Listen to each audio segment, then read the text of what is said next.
اور میں ہوں نائلہ بھٹی۔ شامل کرتے ہیں اب تک کی اہم خبریں۔ خبر شامل کرتے ہیں راولپنڈی سے ISPR کے مطابق پاک بحریہ نے شمالی بحیرہ عرب میں ایک جامع مشق کے ذریعے اپنی آپریشنل تیاری اور جنگی تیاری کا مظاہرہ کیا، جس میں بحری جنگ کے ارتقاء کے حکم کے مطابق روایتی اور بغیر پائلٹ دونوں صلاحیتوں کا مظاہرہ کیا گیا۔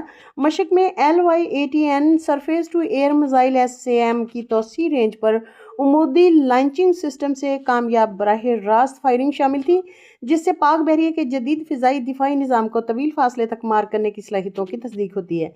LY-80N SAM نے پاک بحریہ کی مضبوط فضائی دفاعی صلاحیتوں کا مظاہرہ کرتے ہوئے ایک فضائی ہدف کو کامیابی سے نشانہ بنایا اور اسے بے اثر کر دیا۔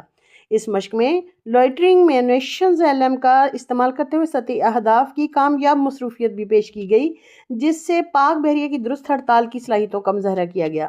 لوئٹرنگ میونیشنز LM نے جدید بحری جنگ میں اپنی تاثیر کو ظاہر کرتے ہوئے سطحی اہداف کو کامیابی سے نشانہ بنایا اور تباہ کیا۔ بغیر پائلٹ کے سرفیس ویسل USV کے کھلے سمندر میں کامیاب ٹرائلز بھی کیے گئے، جو خود مختار بحری ٹیکنالوجی میں نمایاں چھلانگ کا نشان ہیں۔ ٹرائلز نے پلیٹ فارم کی تیز رفتار کارکردگی کو مشن کے لیے اہم استحکام کے ساتھ جوڑنے کی صلاحیت کی توثیق کی۔ ظاہر کی گئی کلیدی صلاحیتوں میں انتہائی چال باز، درست نیویگیشنز اور موسم کی لچک شامل ہے۔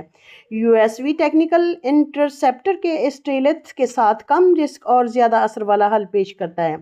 کمانڈر پاکستان فلیٹ نے مشق کا مشاہدہ کیا، جس میں پاک بحریہ کی جدید نظاموں کو استعمال کرنے کی صلاحیتوں کا مظاہرہ کیا گیا۔ Admiral Naveed Ashraf NINIM TBT chief of the naval staff نے پاک بحریہ کے افسران اور جوانوں کی پیشہ ورانہ مہارتوں اور آپریشنل صلاحیتوں کو سراہا۔ انہوں نے ہر حال میں پاکستان کے سمندری دفاع کو یقینی بنانے اور قومی بحری مفادات کے تحفظ کے لیے پاک بحریہ کے عزم کا اعادہ کیا۔